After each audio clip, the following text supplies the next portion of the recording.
health. One king and one kingdom making people feel like family. Growth Radio is growing with a new program, Interview with the Authors. Local authors, regional authors, international authors, new authors, and well-seasoned authors too. Join us every Thursday evening from 7 p.m. to 8 p.m. AST. We're interviewing authors, and who knows, next time we could be interviewing you. Interview with the Authors every Thursday evening, 7 p.m. to 8 p.m. on growthradio.com. Growth Radio. Oops. Good evening, Growth Radio listeners, and thank you so much for being with us this evening. We are always happy to have you, and we have another exciting segment for you this Thursday. And just remember, we are here every Thursday evening from 7 p.m. to 8 p.m. Speaking with different authors from Trinidad and Tobago, from the Caribbean, from even further abroad, and we are happy to have them. And today we are welcoming again a beloved psalmist, a beloved pastor, a beloved preacher, a beloved apostle in Trinidad and Tobago and the region and the world, especially in Africa. You know, this is an apostle who is well versed in many areas. He holds 2 master's degrees in agricultural economics and another one in biblical studies. He also has an honorary doctorate, a Doctor of Divinity degree from St. Thomas Christian College in Jacksonville, Florida. He is also a prolific writer. He's a worshiper. He is a music extraordinaire. I don't know how to call it. You know, he is a musician. He's so many things to us. He's a father and a father figure to many, and he's a shepherd at Divine Encounter Fellowship International in Tabaty.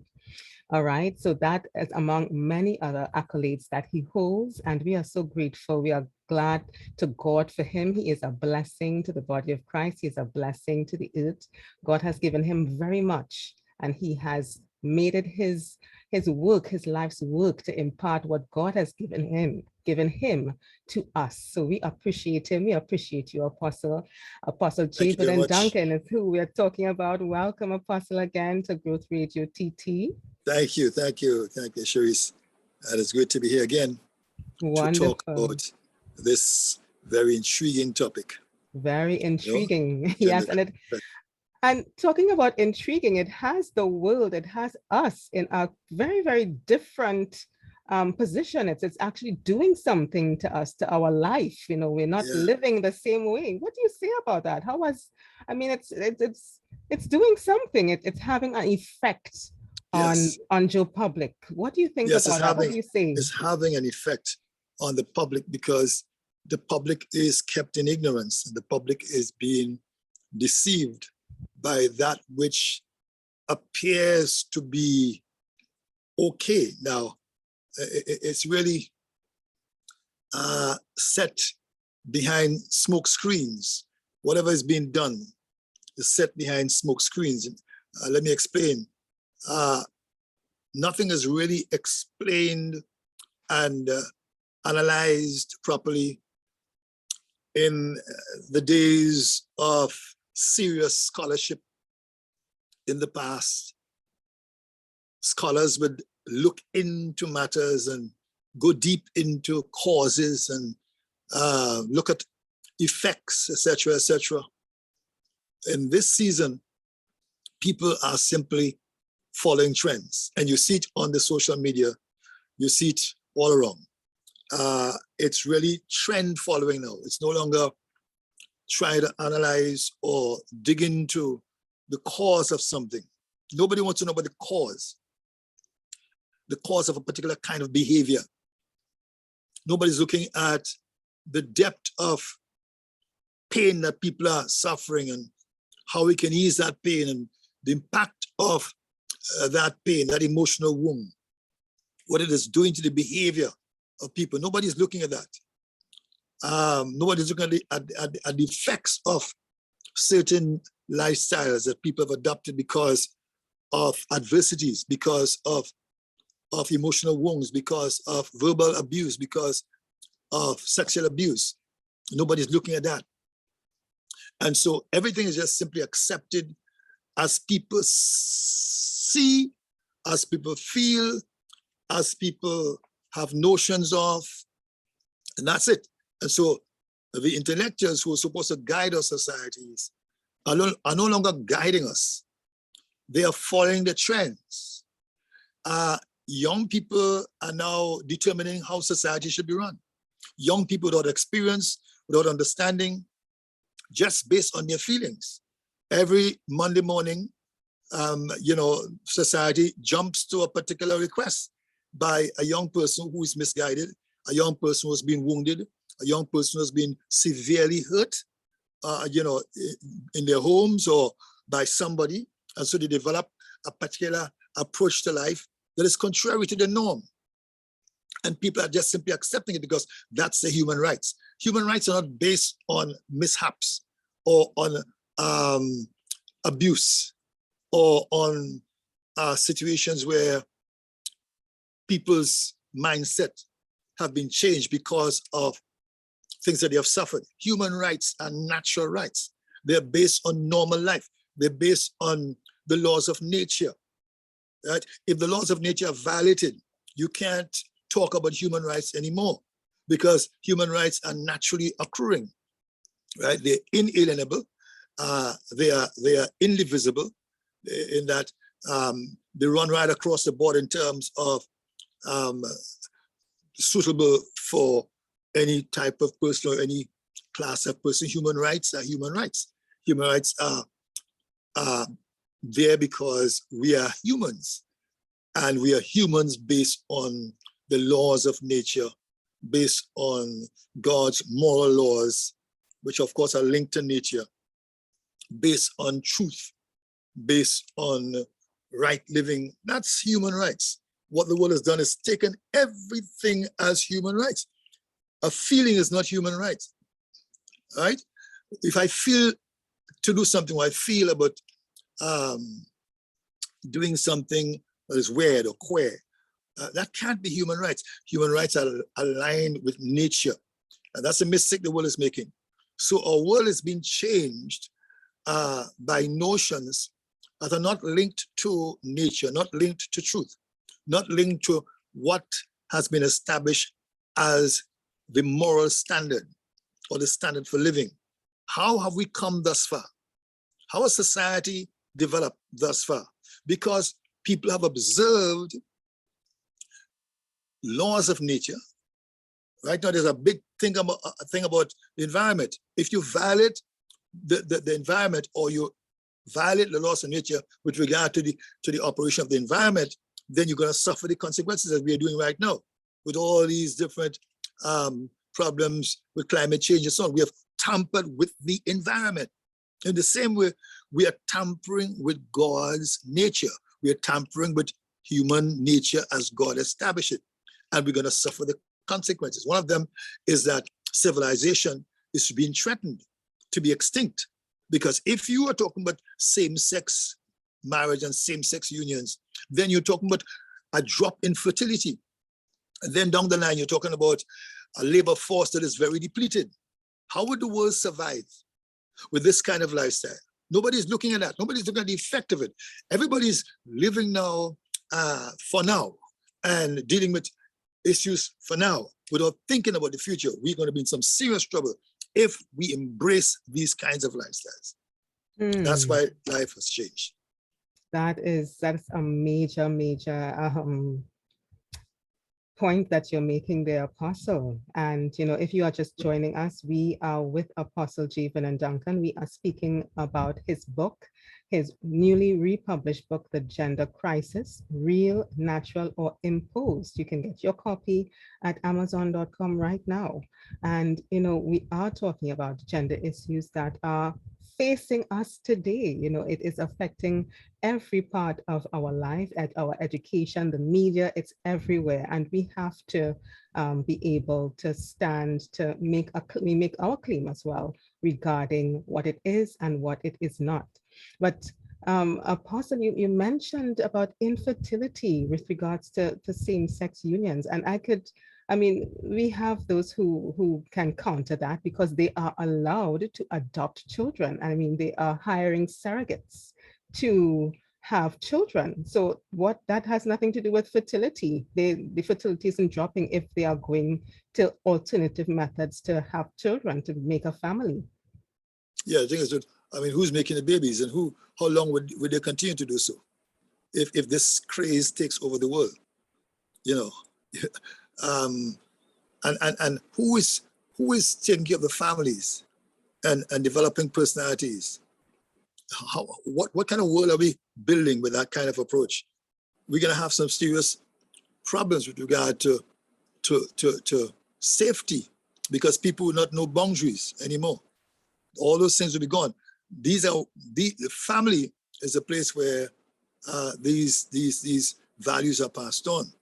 And of course, the family is changing, and people are recommending all kinds of family structures. But it's there that personalities are developed. The personality of an individual is developed between prenatal stage and 10 years of age, based on statistics.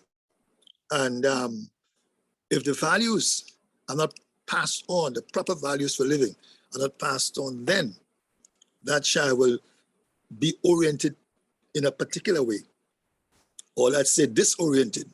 Of course, people talk about differently oriented, right? But I speak still of disorientation because you're deviating from that which aligns with nature. It cannot be just differently oriented. It is about disorientation. Once you have a measuring stick, and a measuring stick is nature. Nature is the first law. Nature is the first truth. If you want to find truth, go to nature. Nature is the truth maker. Right? If you want to find the truth about anything, go to nature. Nature, and if nature changes, everything falls apart. If you alter, for example, the law of gravity by the smallest degree, all of us will be toppling down. Everything will be falling down. The law of gravity is maintained at a precise measure. God maintains that. If that is not maintained, everything is going to fall apart. We're going to fall down. And once you violate nature, the consequences are coming. It may not appear to be that right now, okay? All right, you have surrogate mothers and that sort of thing. But that society, or that, with this kind of thinking, as it's happening right now, you're going to have a reduction in fertility. You're not going to have the same level of fertility. And once you reduce fertility, all right, there's going to be the effects down the line. It may not show up right away. And when we're talking about civilization going extinct, and not enough people to build our homes and factories, and not enough labor to take care of the building of cities, etc. That is down the line. It may not appear to be so now, but watch the gradual reduction of fertility and then measure it a number of years from now. Are we seeking to survive or stay alive? Or are we seeking to be self-destruct? It's quite possible sometime down the line, although you have these various substitutes for families right now, and substitutes for good relationship. The effect of this, the long-term effect of this, is that there will be a reduction in fertility. And it would not be as we have been having over the last 6,000 years of human existence.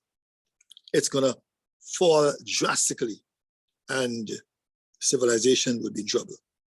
So it can't be something we just simply glide over. If we are interested in our continuity as a human race, we'll have to think in terms of what we are doing to our society now and in the future, without even going to the Bible, Just think about it. Mm. If the fertility rates fall and we don't have enough labor, we can have a serious problem. Although they have robots now, they say, okay, we can use robots. How far can robots do it? The same people who man the robots, they may have some problems as well. Or you may not have even people to man the robots.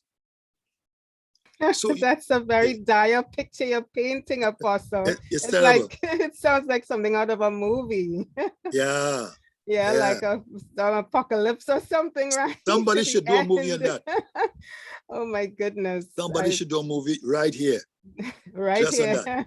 And yes. be fair to ourselves, be fair to themselves, and do some serious mathematical calculations and see how long it's going to take for society to go extinct or for civilization to go extinct, because it is moving towards that. But do you think that the majority cares? Do you think we really want to think about that now? We just want to have fun. Yes, you're right, Charisse, because that is the nature of human thinking right now. As I said before, I hinted before, nobody's thinking deep anymore. Nobody's analyzing anything anymore. Everybody's just running with trends. Live fast and die young. No problem. You see? Just enjoy yourself now and forget what is going to happen in the future. Forget about the children, the same children that we are so mindful about. Satan wants to destroy them. So people don't care anymore. We are simply setting ourselves up for being self-destruct. Because nobody cares. Well, it's unfortunate, you know, it's really unfortunate that is the situation that we find, that we have placed ourselves in. I can't say that we find ourselves, and we can only blame ourselves because regarding the climate change that you mentioned, it didn't happen overnight, right? No. That also didn't happen overnight. And, right. you know, the thing is that we did not take heed in the early stages to take care of the earth. And so now we are reaping the rewards of our irresponsibility. Right. So I think, as you're saying, I think the connection you're making is the same effect that could happen if we do not pay attention to humanity. We will self-destruct, right? Exactly. Yeah. You're right. Hit the nail on the head here. Hit the nail on the head, because that's exactly what's going to happen. And it is not always visible immediately. Right. You see? But my mother used to say, same time bush falling, water do rotten. Right. It takes time, right? Now we're crying out. Now everybody's crying out. Yeah. The glaciers are melting. Yes. Everything is melting. Yes. Why? Because we have set up our own monster. And now we're crying and we're hiding from our own monster. Yeah. Some of us can't shelter from the catastrophes being meted out to us because of what we sowed into. We sowed into it. We're reaping what we sowed. Yes. Oh my gosh, Apostle, that is so true. And that's something that we have to keep reminding ourselves and our children, that whatever we sow, that is what we're going to reap. Exactly. Yeah. And the thing is that much of what is being practiced is not based on sound reasoning. It's not based on truth. It's not based on that which is established in nature. And that's a danger, because again, once you violate it in whatever form, right, it's going to kick back after a while. And that's what people are doing. They simply don't care and going at nature, coming at nature and violating nature without any thought whatsoever. Once I'm satisfied, once my feelings are satisfied, once my sense of emotional fantasy is satisfied, I'm good. I don't care what happens later along the line. Let's enjoy ourselves now. Right. Let's carry on. I mean, let's whine and carry on and enjoy everything. Forget about what the consequences are. Whether I stay with my man or I don't, that's all right. That's what's happening in society. Whether I stay with my family or I stay with my wife, it doesn't really matter. Let's enjoy the moment. Mistake. Pleasure. Wow. Serious mistake. Pleasure. Pleasure on the throne of our hearts. And also at the throne of the government, it seems. Yeah, because it's not a cost to government. It's not cost the government much. And we're going to lose. I mean, as a nation, we're going to lose a lot. Number one, the sound family structure will be very loose after a while. No values passed on, everybody do their own thing. We know how young people are supposed to be guided right now, and how it's so important to guide the youths, because right now, again, you see the consequences of absentee fathers. You see the consequences right now of fathers who have walked away from their families, etc. The young men are angry, young ladies are wild and flirtatious all over the place because fathers have eaten sour grapes. The children's teeth are now on edge. And so you have these vivid situations of sowing and reaping. Unfortunately, this is a time for reaping, not even sowing. In many instances, we are reaping what we have sown, and sooner or later we're going to be reaping what we are sowing right now with this same-sex craze. Right, the consequences will be very serious. It's not just all happy-go-lucky and wow, let's enjoy ourselves. No, the consequences are coming, and they are already showing themselves up in society. Wow, Apostle.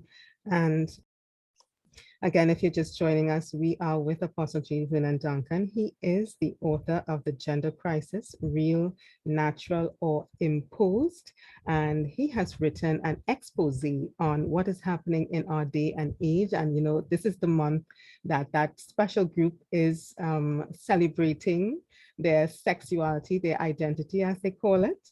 And, a few of the chapters in Apostle's book, they are called, they're titled Demystifying Sex and Gender, The Creation Account, Nature's Evidence of God's Creative Mandate, that's a strong one, The Driving Force Behind Gender Change, The Spirit of Jezebel, Male Emasculation in Historical Perspective. Chapter 8 is Who is Stealing Our Fathers? And then Assumed Gender Types and Inevitable Consequences. Then we spoke about this last week, the discrimination smokescreen. And then chapter 12, a good one, Homophobia, really a clever red herring. So why did you call it that? What do you mean that homophobia is really a clever red herring, Apostle? Yes, because the terminology homophobia was first coined among the homosexual community to help those who felt that they were unworthy to keep moving forward, keep doing what they're doing, because we don't want you to be homophobic. That's where it started. That terminology started within the homosexual community. I mean, few would know about it, all right? But this chapter looks into it and shows you how it started and what really happened there. The idea was to get those who were homosexual and were being marginalized by society to become bold and to become sort of, unabashed of their situation and so on. And I mean, don't be homophobic. That was it. That was the advice. Don't be homophobic, right? Because you are to recognize that what you're doing is not out of sync. You believe in it, then go ahead and do it, and don't be homophobic. And after a while, that same terminology, and if people are honest, they would go back to the history and see it. That same terminology was now used against anybody who differed from that position of same sex. Right? It is a very subtle way in which there was a kickback on society, so that you are homophobic, and it has become a very negative connotation with regard to people who differ from that position. But at first, it was not like that. It's a clever red herring. Yes, red herring, but very, very clever how they did it. They simply turned the table and allowed people to be accused of hating those who are involved in homosexual relationship and make it look as if they are really homophobic.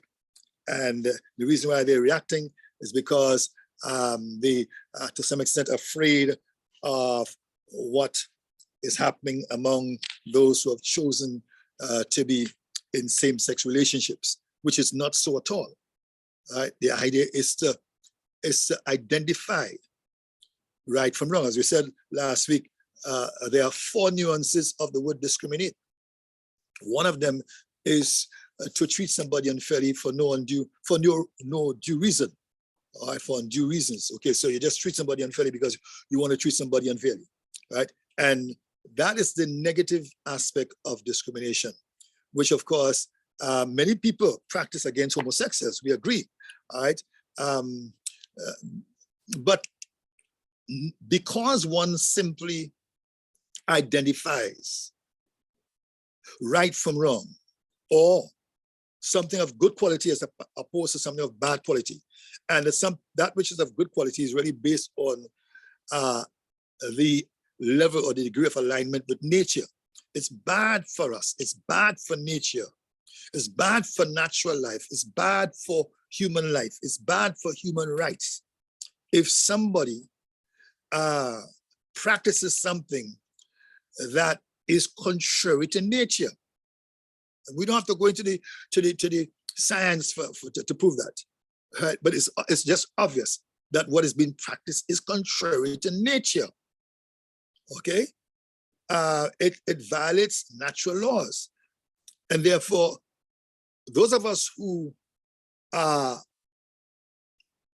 custodians of truth, who want to abide with life as it is spelled out in nature, we have the right to point out that this practice is of bad quality, as opposed to that practice which is of good quality, because one violates nature and the other one aligns itself with nature. So what are we to do? Just sit back and watch people do their thing and say nothing? No.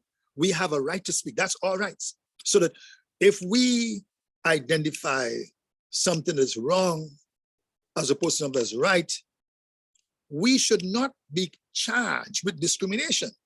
In fact, we should be allowed to discriminate. That's an allowance in the whole idea of discrimination. And the majority of intellectuals right now are simply focusing on one meaning, one nuance. They have ignored all the other nuances. And that is what this whole thing is based on. So once I differ, I am discriminating, and red flags goes up. A red flag goes up because I am discriminating. And it sounds as if I am wrong, but not so, because there are 4 other nuances of discrimination which are positive. And if you overdo it, if you overkill this whole accusation of discrimination, then you yourself will be guilty of reverse discrimination, because you're focusing on only one aspect of it. And for a small society or small dimension of a society that focus on that dimension, if I, who represent the rest of society, identify that this thing is not of good quality because it does not align with nature, it's going to cause destruction and disaster later on. If it doesn't appear to be so now, it's going to happen later on. Then I cannot be accused of discriminating in the sense that most people see it right now. Right? I am just simply identifying that which is of good quality as opposed to that which is of bad quality. It is not good for nature. It's not good for the family life. It's not good for human existence. It's not good because it's going to cause problems, if not now, down the road, down the line. It's going to cause serious problems in our society, because once you violate nature, watch out, watch out. It's going to kick back at you. But so what do you say about those who claim that they are born that way? I mean, they have not been in the hands of any abuser. They're just born that way. They weren't abused or anything like that. Nobody mistreated them. They were just born that way. What do you say about Well, people those claim that's that. not natural? Is that not natural? Yep, a lot of people claim that, but that's not so. The fact is that there has been studies done, and I want to go at the scientific finding in order to understand what they're talking about, because a lot of influence sometimes come from the parents, come from what was practiced, the environment in which this child grew up, whether it's a child out of the womb or in the womb. a child in the womb, in an environment where these practices are carried out, will pick up the vibes, will pick up these things, all right? And there are also evil powers that are linked to these practices. Anything that violates nature, violates what God has set out as his divine order, is often orchestrated by demonic forces. And what we see in a lot of cases is the outcome of demonic activities. And although it appears as if someone is born like that, a lot of it has to do with the entity or the entities that people have ignored over the years. Satanic forces. Nobody wants to hear about that because that doesn't exist. But it is a fact. It is a fact that even from the mother's womb, right? Even from the mother's womb, children are affected by these practices, affected by the vibrations, by the whole sense of orientation of the parent or of the environment in which the parent is growing up. It's a very, very sophisticated thing, and yet it is real. People don't recognize it. But the point is that if somebody was born so, then it means that the DNA should reflect that. The DNA of that person should reflect it. If you're born, if you claim that you're born so, then let's check the DNA. What does the DNA say? And I want to read from the latest scientific findings. It's in my book, but I'm going to read concerning that, right? The genome and the DNA of homosexuals. Now it says the spuriousness, I'm saying, the spuriousness of the claim that homosexuality or sexual orientation is linked to a sexual genome has been confirmed in the latest scientific research work, in which a colossal sample, which is a colossal sample of over 477,000 participants were used. That's a massive sample, 477,000 participants. In the process, scientists painstakingly examined enormous genome data banks, including that of 23andMe and the UK Biobank. The conclusion is that there was no single gene or group of genes that establish homosexual behavior, whether it is gay, lesbian, or any other sexual choice based on gender fluidity or other phenomenon. Thus, the notion that homosexuals are born that way, it's in my book here, I'm reading it, cannot be substantiated scientifically. One is constrained to believe that we are dealing with a spiritual and not a natural phenomenon here. This is very important because this is scientifically researched, right? And they have not found anything in the DNA that reflects what people are talking about.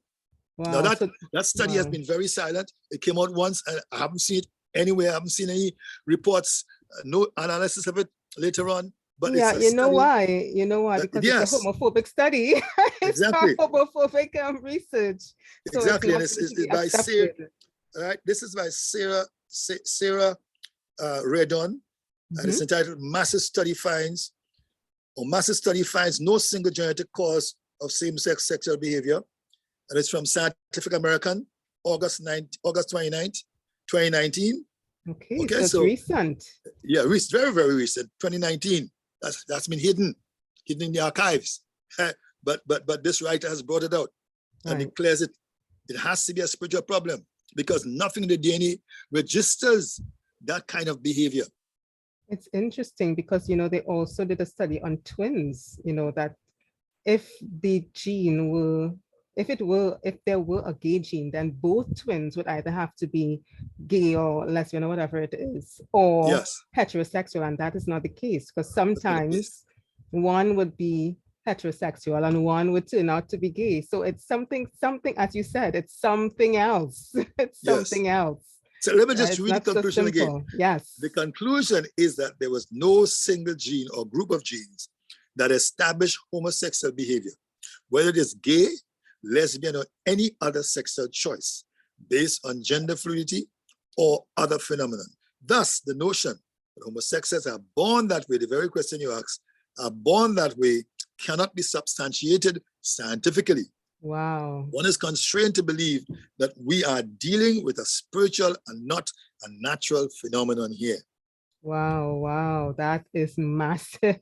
That is so big. That just blows the whole roof off of this whole argument, Yes, right? If we were exactly. really to take it seriously. Exactly. And so then if the science is there, Apostle, why are so many governments giving in to this spurious group? It's a massive deception. And except the church points out the truth and governments listen to the church, they will simply okay it. And that's why we're praying in Trinidad and Tobago here that doesn't pass. We believe that the church has a light, and we're going to shine that light. We're shining that light right now. Yes, there has been a ruling by the courts, right? But we believe in that it will not get too far. We believe in that good sense will prevail in the government, and this thing will not be adopted as a lifestyle in Trinidad and Tobago, officially, legally. That's what we believe, because there's no base. See, what this means is that the cause of the foregoing is basically a matter of choice, since it is not biologically driven. Therefore, one is left with a world of speculation when it comes to advocating and enforcing societal changes on the basis of sexual orientation, homosexual thoughts or practice. Governments around the world, therefore, cannot blindly, and the same question you asked, cannot blindly institute changes in family forms, sexual laws, and general lifestyle options of its people simply on the basis of sexual orientation, and yet consider these under the legitimacy of human rights. How could you do that when there's no basis for it? The grounds for such alterations of society are unjustified scientifically and insufficient to warrant any imposition whatsoever. Wow. Wow. Human so then rights, sorry, go ahead. Human rights are naturally occurring and are not based merely on personal choices. If the latter was so, nobody should be judged to be in error legally, or otherwise when he or she makes a personal choice, be it murder, violence, embezzlement, burglary, or the like. Nobody should be charged, because human rights, if human rights are personal choices, as they say it is, then nobody should be charged for any crime. There must be a standard. A standard has been set by God, by nature, and that is what people must be guided by, and not their own feelings, not their own choices. Your own choice is based on how you feel, but that doesn't mean it is true. And it is to be a guideline for your life and for other lives. Wow. That's really important stuff that you're sharing with us there, Apostle. And so, but even as you say that, it just seems like common sense just isn't, the good sense that you say must prevail. Doesn't seem that it's very common in recent times, right? Something has taken over, taken over. And we're not thinking, I heard another person say there's something going on. There's a spirit of stupid that's just hovering over governments, exactly. Making terrible choices for the population, And, as we said earlier, there are consequences to our choices. And if we choose to violate nature, then nature, it's just going to violate us. It's an own goal for humanity. Yeah. Exactly. Yeah. That's well said. Well said, own goal. So, and Apostle, you talked about earlier, reverse discrimination and persons who do not advocate homosexuality or gender fluidity or, all these different, there's so many different categories now. I can't keep up, yes. So, but now the persons on the other side, those who choose to disagree, those who don't agree, those who have a conscientious, their conscience cannot accept it, those who are believers and who are atheists, agnostics, even those people who don't agree with the lifestyle, they are now being discriminated against, they are now being attacked viciously, very viciously. What do you have to say now that there's now reverse discrimination? How should governments deal with that? Yeah, I think government has to recognize it, first of all. They have to recognize that there is a phenomenon called reverse discrimination, and that it should not be overlooked, because what you're doing is giving credence to a few people in society with desire for certain practices. And whatever they say or what they feel must be sanctioned. Government feel that they should sanction because it's a human rights. It's a lack of understanding of what human rights is. And a lot of governments don't understand what human rights is. They hear about human rights and they mix it up with equal rights. Equal rights are not the same as human rights. Equal rights is where everybody get what they ask for, okay? Because it should be equal. You know, everybody should get what they want because we're dealing with equal rights. But equal rights are detrimental if we're not careful. Equal rights are not necessarily human rights. Human rights are based on nature. Equal rights are based on what judges feel, what the legal fraternity feels. Equal rights are not natural rights or not necessarily human rights. Okay, because somebody will make a demand for something, and if equal rights are upheld by right, that person should get it. If you're talking about equal rights, everybody should get what they want. But there must be limitations. There must be a standard that is observed in terms of allowing certain rights to be practiced. And that standard is nature. Nature is a truth maker. Nature is the line to judge everything else when it comes to rights. Equal rights are not the same as, and I have it, there's a passage in my book where I address that topic of equal rights. And that's what the governments are being deceived by, because they think that equal rights is the same as human rights. If you study human rights, you're going to recognize that these rights are rights that accrue to me because I am human and normally human, or human as aligned to the laws of nature, because everything is in harmony.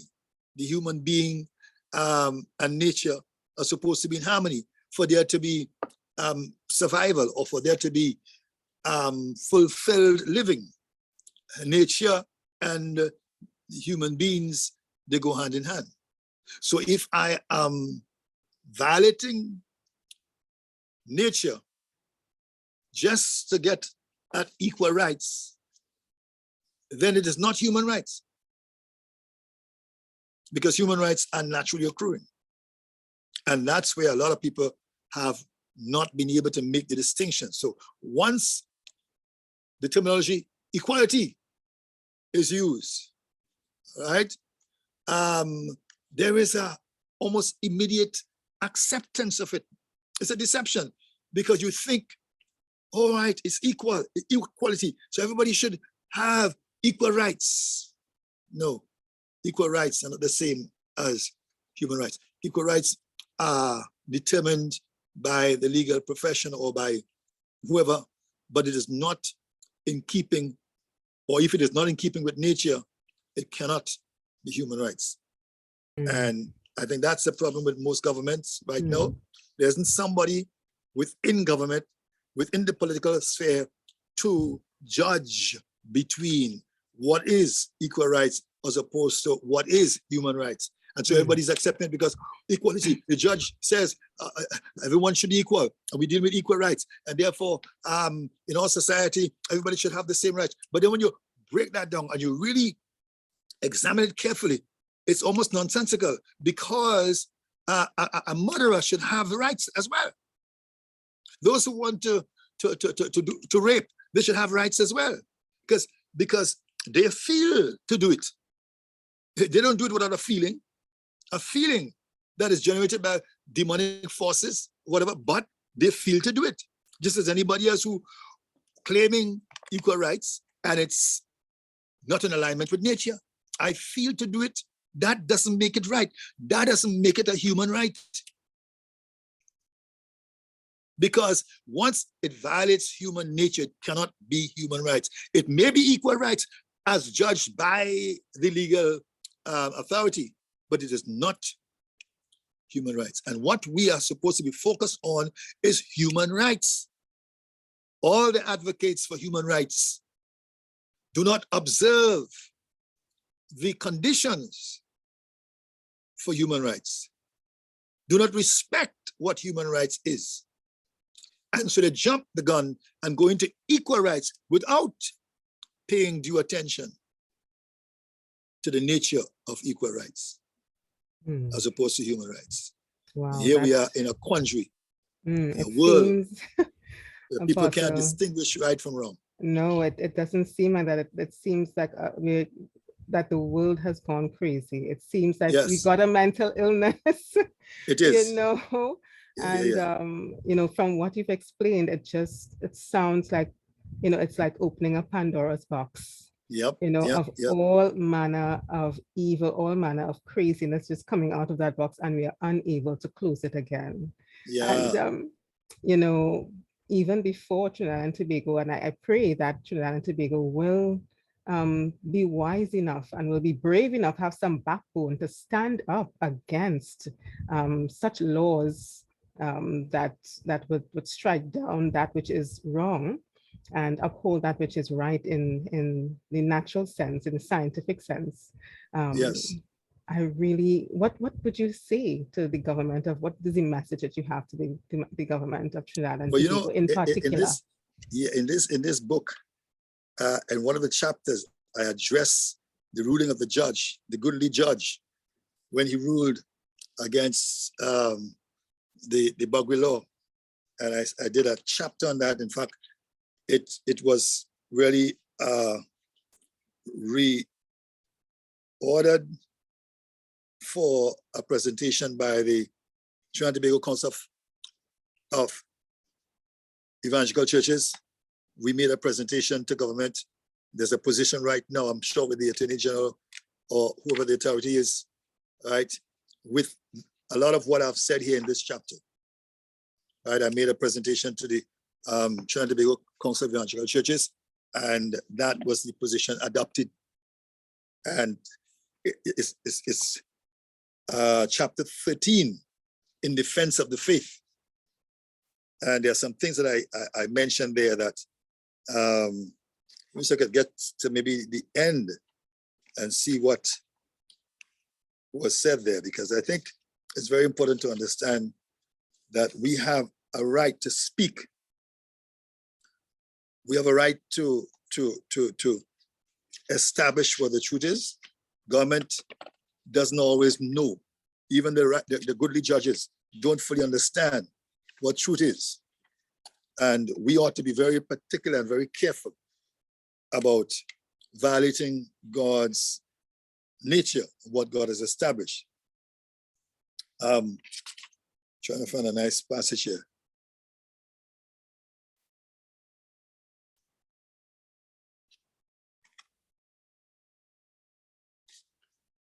There was point 7 in this chapter. It says, in its April 12, 2018 judgment, the court also made the following statement.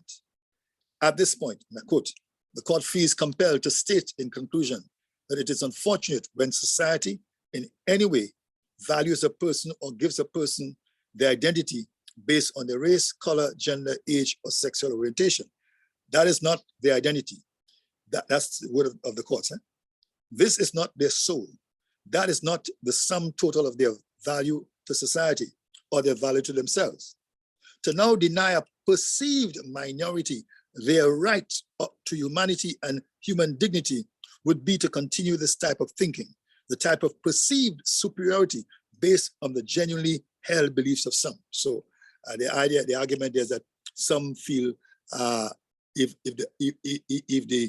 they discriminate against the minority, they are thinking of themselves as superior, and that must not be allowed.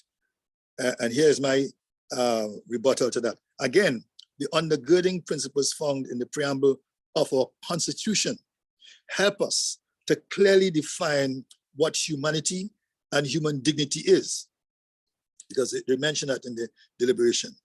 The genuinely held beliefs of some is in fact what the Constitution upholds as part of their argument.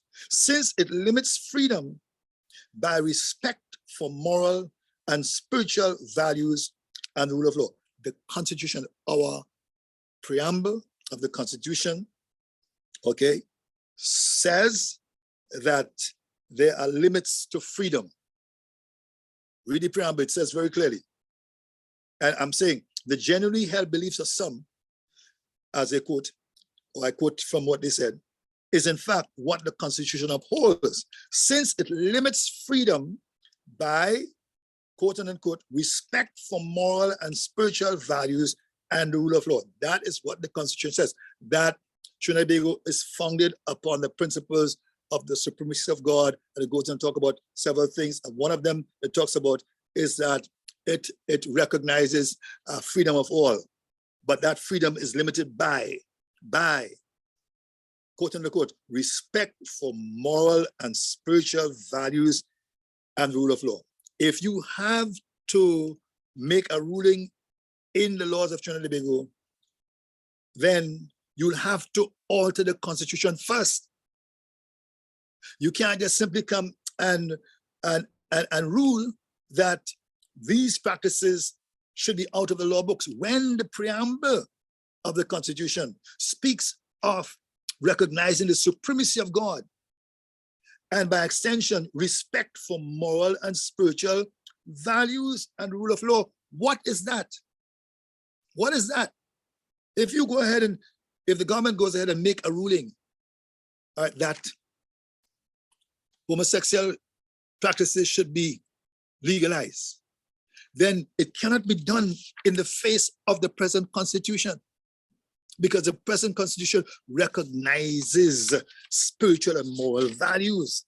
I remember the goodly judge, when he made his deliberations on that day, right? He said, we're not going to be considering morality and moral questions, because that is best left for the medieval period.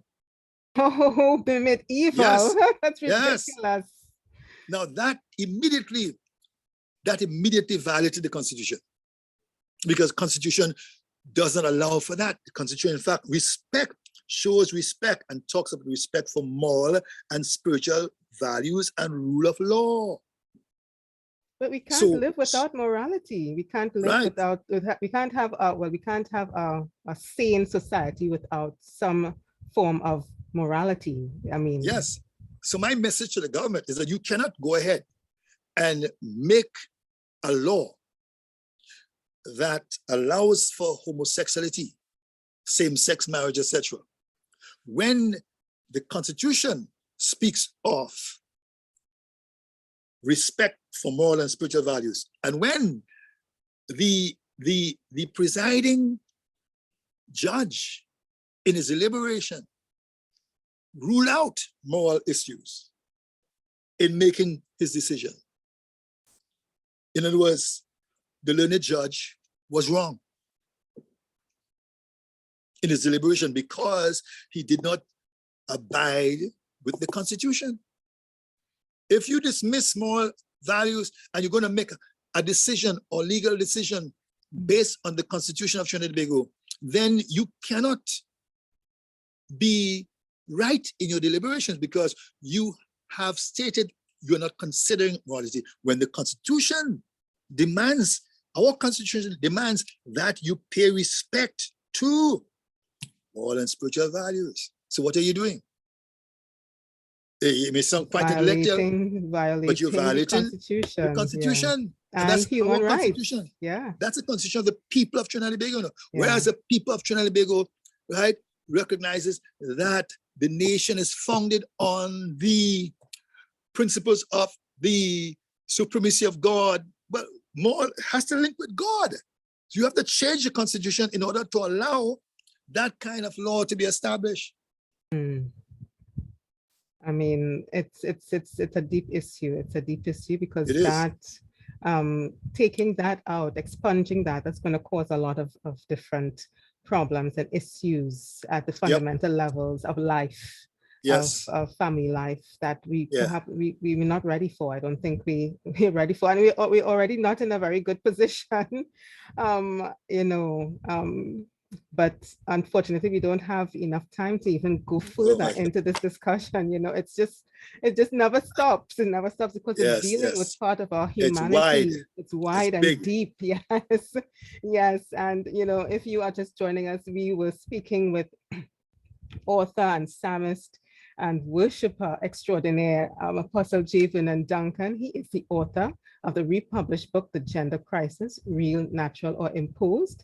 And one of the things that one of the persons said that wrote in the foreword is that the book is an enlightening book. It's a great read and nothing short of riveting. She suggests, that it's a book that should be used to spur conversation and healthy debate on the issue in question, on the issue of gender in question in every educational and intellectual sphere. So, I mean, that's quite an endorsement. And this is from an attorney at law. An attorney, yes. Yeah, that's an attorney at law. So she knows the law. I mean, she is an educated person. She's a learned person, right? Not unreasonable. Okay. And so if someone, Apostle, wanted to have you on to get your view, to interview you in a school or something like that, how could they get in touch with you? You can send me a WhatsApp, and the WhatsApp is 766-0723. Yeah. Yes. Okay, so that's okay. So we could just WhatsApp Apostle at 868-766-0723 if you want to hear more about this book, if you want to have this book spoken about in your secondary school to young people. I'll be glad to because I think it's necessary to have the conversation going, right? Yeah, get the young ones interested. Because they're the ones that are being fooled. Yeah, because they are very, very much in the limelight. They're looking at life ahead of them. Yeah. What lies before us? What do we do? What decision do we make? And what is the basis and the foundation for our decision making? Is it what people say, or is it a simple notion, or is it my conviction? Is it my deepest conviction? And am I basing it on facts or just feelings? Because the facts are there. Right. The facts are there. There's no DNA molecule. There's nothing there. Nothing there to prove that this is something that people are born with. Nothing. Zero. That's so big. So then what do you have to say about those who believe that this is their truth? They should be living like this. What is the message as we close? What would be your message to this group of persons who believe that they are living the truth? They're living their truth. What would you say to them? It is spiritual deception. Spiritual deception, because you can find no other reason for the particular orientation, or I don't want to use the word, this is really a disorientation. It's not really an orientation. People have packaged it as an orientation. It's not an orientation, it's a disorientation. Once you have a standard bearer, which is nature, that which differs and deviates from nature would have to be a disorientation. But of course, people are saying that's a terminology that is used as a smoke screen again. It's a smoke screen. Right? So you got to face the facts. And I would say that people must recognize that in the absence of scientific facts or the absence of scientific confirmation, I mean, out of a large sample of 477,000 persons, there has been no single genome isolated to prove that homosexuals are born that way. Wow. That argument cannot hold, right? If you have that feeling, it is not coming from your DNA, it's coming from evil powers, evil spirit. It's coming from deception. And I'm sorry, but that's what it is. We can't call water ice cream. It is water.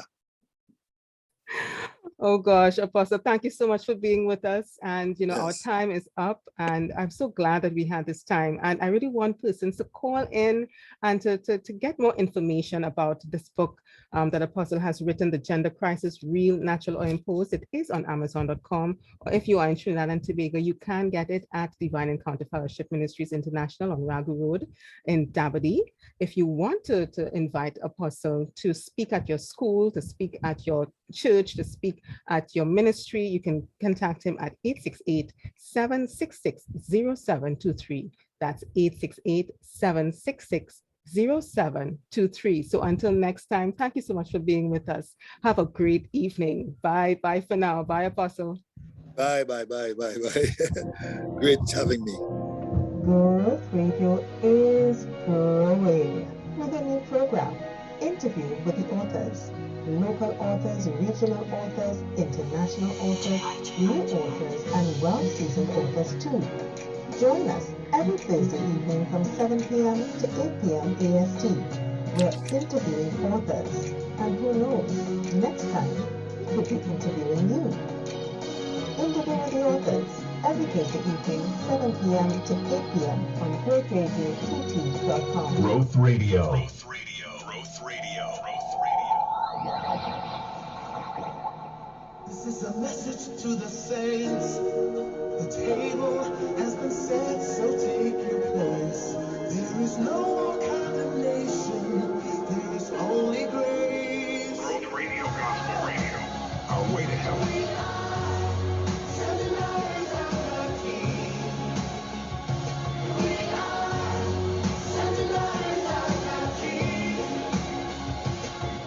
Growth Radio, Gospel Radio.